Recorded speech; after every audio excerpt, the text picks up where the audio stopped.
பட ஷூட்டிங்க்கு ஒரு நாள் முன்னாடி வரைக்கும் ஒய்யால ப்ரொடியூசரே கிடையாது. அந்த ஆள் செப்பல் வாங்கி கொடுத்தாராம், அப்புறம் வந்து சட்டை வாங்கி கொடுத்தாராம். இஷ்டத்துக்கு ஒருத்தன் வாயில இருக்குன்னு சொல்லிட்டு கதை அடிச்சுக்கிட்டே போலாமா?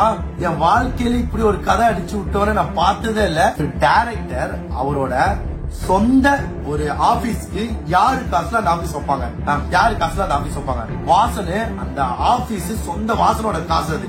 அந்த 90,000 ரூபாய் கொடுத்து இதுக்கிடையில வந்து அண்டமான்ல இருந்து என் ஒய்ஃப் வந்து திரும்பவும் வந்து பாரு என் கூட சேர்ந்து இல்ல, எனக்கு வீடு இல்லன்னு சொல்லி அண்டமான்ல இருந்து ரிட்டர்ன் வரும்போது வாசன் கிட்ட 1 லட்சம் ரூபாய் வாங்கிட்டு வந்தாரு. எந்த அளவு ஒருத்தரை ஏமாத்தி கஷ்டம்னு சொல்லி ஒருத்தர் வாசன் இப்ப ரீசெண்ட் டைம்ல வந்து பண்ணா நிறைய பேருக்கு ஹெல்ப் பண்ணவே பயப்படுறான். இந்த மாதிரி இன்சிடென்ட் எல்லாம் பார்க்கும்போது எப்படி ஹெல்ப் பண்ண தோணும்?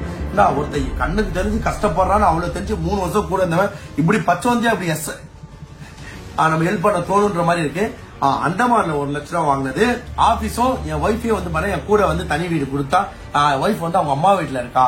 சோ வந்து டைரக்டர் நான் பேசுறதுல ஒரு தப்பு இருந்துச்சுன்னா நான் பேசுறது எல்லாமே சரி, நான் சத்தியம் பண்றேன். நீ இன்டர்வியூல சொல்லிருக்கல சத்தியம் பண்ற கற்பூரத்தை அடிச்சு சத்தியம் பண்றேன்ட்டு. இப்ப நைட் மிட் நைட் இந்த இன்டர்வியூ பார்த்தோன்னே மிட் நைட்ல கற்பூரம் கிடைக்கல. எதை வச்சு சத்தியம் பண்றதுல நான் போற யூடியூப் மேல சத்தியம், நான் பேசுறது நான் வாங்கிருக்கேன். இப்ப சொந்த வீடு மேல சத்தியம், நான் பேசுறது எல்லாமே சத்தியம். ஒன்னால பேசுறது எல்லாமே போயிடாங்க. இதுக்கப்புறம் வந்து இடையில நாங்களே அந்த ஆள் வேணாண்டா, அந்த ஆள் ஒரு ஃப்ராடு மாதிரி தெரியான்னு சொல்லிட்டு விட்டாச்சு. படம் இது மெயினா தெரிஞ்சுக்கோ ஸ்பாட். படம் பூஜை போறதுக்கு முன்னாடி அவர் பண்ண ஃபர்ஸ்ட் படத்தோட ட்ரைலரையும் அவர் படம் ஃபர்ஸ்ட் படத்தையும் நாங்க பாக்குறோம். அந்த இடத்துல படம் பூஜை போடல, இன்னும் வந்து படம் இந்த மாதிரி பண்ண போறோம்னு யாருக்குமே சொல்லல. அவர் ஃபர்ஸ்ட் படத்தை பார்த்துட்டு யாரா இருந்தாலும் இந்த படம் ஓகே சொல்ல மாட்டாங்க. இது கண்டிப்பா ட்ரூத். இது அதே மாதிரி இந்த ஃபேம்ல இருக்க ஒரு பையன் கண்டிப்பா பண்ண மாட்டான். நீங்க யாரா வேணா எழுதி வச்சுக்கோங்க.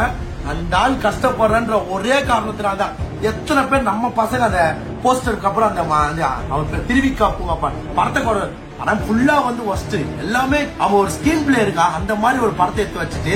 ஆனா வாசன் அண்ணனுக்கு கமிட்மெண்ட் கொடுத்தாச்சு, அண்ணன் கஷ்டப்படுறாரு, இதனால அவர் வாழ்க்கை மாறுனா நான் இந்த படம் பண்றேன்னு சொல்லிதான்.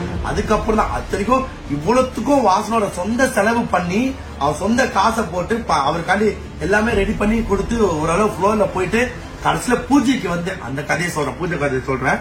அதுக்கு முன்னாடி வந்து பாத்தீங்கன்னா காசுலாம் கொடுத்து டைரக்டர் ஆபீஸ்க்கு வந்து திறப்பு விழா. அப்பயும் சொல்றான் வாசன் நான் வரமாட்டேனா. ஒருத்தன் இது எப்படி எதுக்கான இந்த விஷயம் சொல்றேன்னா, ஒருத்தன் வந்து தன் மேல தவறு இருக்குன்னு தெரிஞ்சு திரும்பி திருத்திக்க நிறைய வாய்ப்பு இருக்கு. அதை மீறியும் அவன் மூஞ்சில கலங்கப்படுத்துறதே 2வது நீதான். என்னன்னா அந்த கடலூர்ல அவன் தெளிவா சொல்றான், நான் வரலனா திறப்பிலாக்கு வந்தா கிரௌட் வரும்னா நீ பேனர் எல்லாம் வைக்காதனான்னு சொல்லிட்டான். ஆனா அதையும் மீறி நீயா பேனர் வச்சு நீயா பர்மிஷன் கேட்டேன்னு ஒரு போலீஸ் கிட்ட பர்மிஷன் கேட்டுட்டேன்னு ஒரு பொய்ய சொல்லி கடலூர்ல அவளுக்கு கிரௌட் வந்ததுக்கு அப்புறம் அம்பேன்னு அவனை விட்டுட்டேன். 3வது கேஸ் கார் ஆக்சிடென்ட். தூக்கத்துல நானா உன்னை போய் கூட சொல்றோம், அது என்னோட காரு, டைரக்டர்னு உன்னை மதிச்சு என்னோட காரை உனக்கு கொடுத்தேன். அந்த கார் ஆக்சிடென்ட் பண்ணி அந்த போலீஸ்லாம் உன்னை பார்த்தா இன்னும் உன்னை கும்பல் கஞ்சி காட்டிடுவாங்க. அந்த மாதிரி கொலைகாரன்னு இருக்காங்க. அந்த போலீஸ்க்கு நீ டிமிட் கொடுத்துட்டு நீ பண்ற எல்லா அளவு தானே எனக்கு தெரியாதுன்னு நினைச்சிட்டு இருக்காத. எப்படின்னா கார் ஆக்சிடென்ட் பண்ணிட்டு வாசன் சிவனேன்னு பக்கத்துல அது கெட்ட பேர் யாரு எல்லா மீடியா சேனல் யாரு மேல சொல்லிச்சு. டிடி ஓட்டி சென்டர் கார் ஓட்டி சென்டர் தானே வந்துச்சு. அப்ப அதெல்லாம் திருப்பதி இன்சிடென்ட் சத்தியமா கூடவே இல்லைங்க. திருப்பதி இவன் சொல்லவே இல்லை, அது எங்களுக்கு சத்தியமா தெரியாது. அந்த மாதிரி ஒரு தவறுகள் நடக்கும்னு சத்தியமா எங்களுக்கு பிரச்சனையாவும் தெரிஞ்சுதான் கண்டிப்பா வாசன் அந்த வீடியோ போட்டுருக்க மாட்டான்.